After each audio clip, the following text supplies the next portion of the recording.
చేద్దాం. పవన్ కుమార్ గారు, అసలు గత కొన్ని రోజులుగా ఒక్క నిమిషం అండి.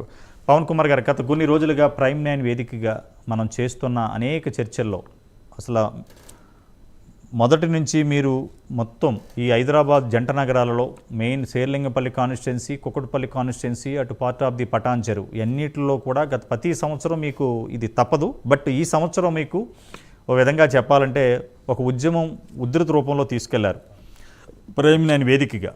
కానీ ఇంకా మీరు లోకల్ ఎమ్మెల్యేలు వాళ్ళ ఇళ్లలో ముట్టడి చేయాలని ఒక కార్యక్రమం తలపెట్టారు రేపటి నుంచి. అంటే లోకల్ ఆ కాన్స్టిట్యున్సీ ఎమ్మెల్యే, ఎంపీ, ఎమ్మెల్సీ అలాగే కార్పొరేటర్లు, ఇది మొత్తం మీరు యాక్షన్ ప్లాన్ రెడీ చేశారా? రెడీ చేశారు. ఏంటి మీ ప్లాన్ ఆఫ్ యాక్షన్? సార్, ఇప్పుడు ఒకటి సార్, ముందుగా ప్రైమ్ 9కి మాత్రం ప్రతిరోజు కృతజ్ఞతతోనే మా ఉపన్యాసం అనేది స్టార్ట్ అవుతుంది సార్. ఎందుకంటే జీవితాంతం కూడా చేసుకున్నా కూడా ప్రైమ్ 9 చేసిన ఈ ఏదైతే ప్రారంభం ఉందో ఈ మొదటి అడుగు అనేది, ఈ అడుగు విద్య మొత్తం ఈ కార్పొరేట్ విద్య ప్రక్షాళన అయ్యే వరకు కూడా మీరు మాతో తోడుంటారని చెప్పి ఆశిస్తున్నాం సార్. సార్, రెండోది చూస్తే ఇప్పుడు నెక్స్ట్ భవిష్యత్ కార్యాచరణ వచ్చేసి సార్, రేపు రాబోయే రోజుల్లో రేపు ఇంటర్మీడియట్ రిజల్ట్ 24 కానీ 22 కానీ అంటున్నారు. ఆ కన్ఫ్యూజన్ మధ్యలో ఏదైతే ఈ కన్ఫ్యూజన్ ముందు పోగొట్టి ప్రజల మధ్యలో 24వ తారీఖు 22వ తారీఖు స్పష్టమైనది ఏదైనా ఆదేశాలు ఇవ్వాలని చెప్పి ఇంటర్మీడియట్ బోర్డు ముట్టడికి ఇంటర్మీడియట్ బోర్డు సెక్రటరీ గారిని దిగ్బంధిద్దామని చెప్పి రేపు మండే రోజు భవిష్యత్ కార్యాచరణ రూపొందించాం. ఓకే. దీని తర్వాత ఇమీడియట్గా బుధవారం నుంచి కూడా ఎక్కడైతే ఈ అక్రమ క్లాసులు అక్రమ తరగతులు నిర్వహిస్తున్నారో ఆయా కాన్స్టిట్యున్సీల ఎమ్మెల్యేల ఇంటి ముట్టడికి తీసి ఇమీడియట్గా ఎమ్మెల్యేని మరి క్యాంపస్కి వచ్చి మీరు చర్యలు తీసుకుంటారా, లేదా దీని మీద మీరు అసెంబ్లీలో మాట్లాడతారా, లేదా దీన్ని ప్రభుత్వం దృష్టికి తీసుకెళ్తారా, అసలు మీ స్టాండ్ ఇస్తున్నారా లేదా? అంతే. మీరు ఏదంటే స్ట్రైట్ టు పాయింట్ సార్.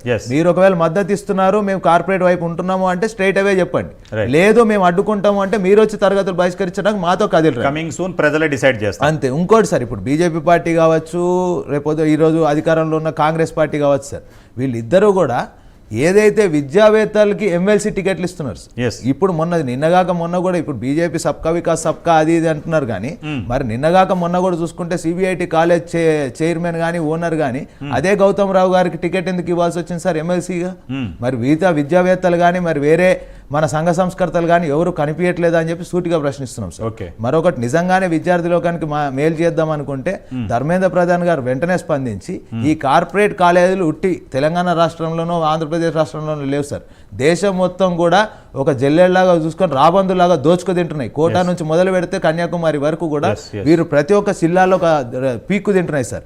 మరి వీటి మీద అడ్డుకట్ట వేయాల్సిన బాధ్యత కేంద్ర ప్రభుత్వానికి కూడా ఉంది కదా, ఓన్లీ రాష్ట్ర ప్రభుత్వాలనే కాదు కదా. మేము రాష్ట్ర ప్రభుత్వాన్ని మేము ఆల్రెడీ ప్రశ్నిస్తున్నాము, వారిని ఎక్కడికక్కడ అడ్డుకుంటాం భవిష్యత్ కార్యాచరణలో. కానీ రాబోయే రోజుల్లో కేంద్ర విద్యాశాఖ మంత్రి గారు కూడా వెంటనే స్పందించి దీని మీద ఒక భవిష్యత్ కార్యాచరణ, విద్యా ప్రణాళిక అనేది వారు మిగతా ఉచిత పథకాల మీద పెట్టిన దృష్టి ఏదైతే కాంగ్రెస్ ప్రభుత్వం కానీ బీజేపీ ప్రభుత్వం కానీ పెడుతుందో అవి తీసేసి వెంటనే విద్య మీద వారికి ఉన్న అవగాహన ఏంటి, వారు తీసుకుంటున్న చర్యలు ఏంటి అనేది సూటిగా ఏదైతే సమానం చెప్పాలని చెప్పి మేము డిమాండ్ చేస్తున్నాం సార్.